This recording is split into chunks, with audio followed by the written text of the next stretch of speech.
침몰까지의 과정들 김영인 기자가 정리해봤습니다. 짙은 안개에 뒤덮여 있던 인천항. 대형 크루즈 여객선 세월호는 승객들의 탑승을 기다리며 이곳에 정박해 있었습니다.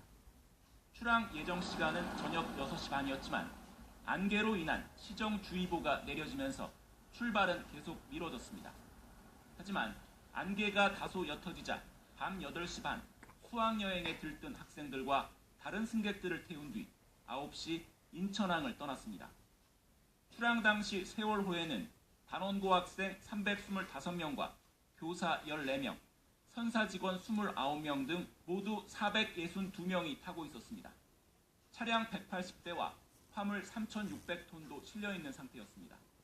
오늘 정오쯤 제주도 여객터미널에 도착할 예정이었던 세월호에 문제가 생긴 건 오전 8시 45분쯤 전남 진도군 조도면 병풍도 북쪽 20km 해상에서 쿵 소리와 함께 갑자기 왼쪽으로 기울기 시작했습니다. 생존자들은 움직이지 말고 그대로 있으라는 선내 방송이 나오다가 잠시 뒤 바다로 뛰어내리라는 다급한 안내 방송이 나왔다고 전했습니다.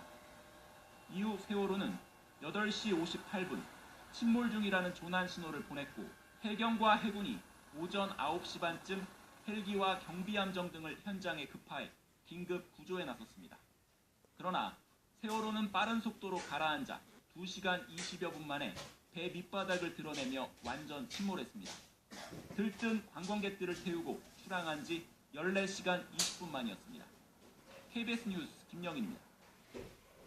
네, 지금 화면에서 보셨듯이 이 선박의 규모가 굉장히 큰데요. 서해 페리오 같은 대형 피해는 없었으면 좋겠습니다. 이번에는 역대 주요 선박 침몰 사고들을 김지선 기자가 정리해봤습니다.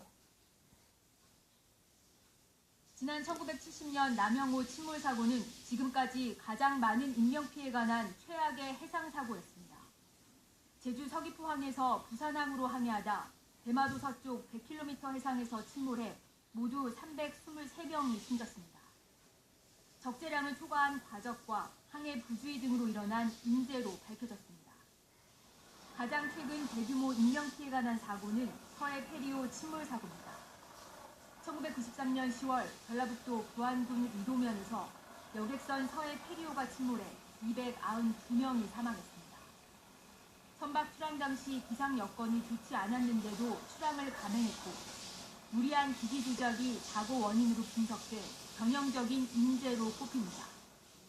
1987년 6월 경남 거제에서 발생한 극동호 유람선 화재 사고도 역시 인재였습니다.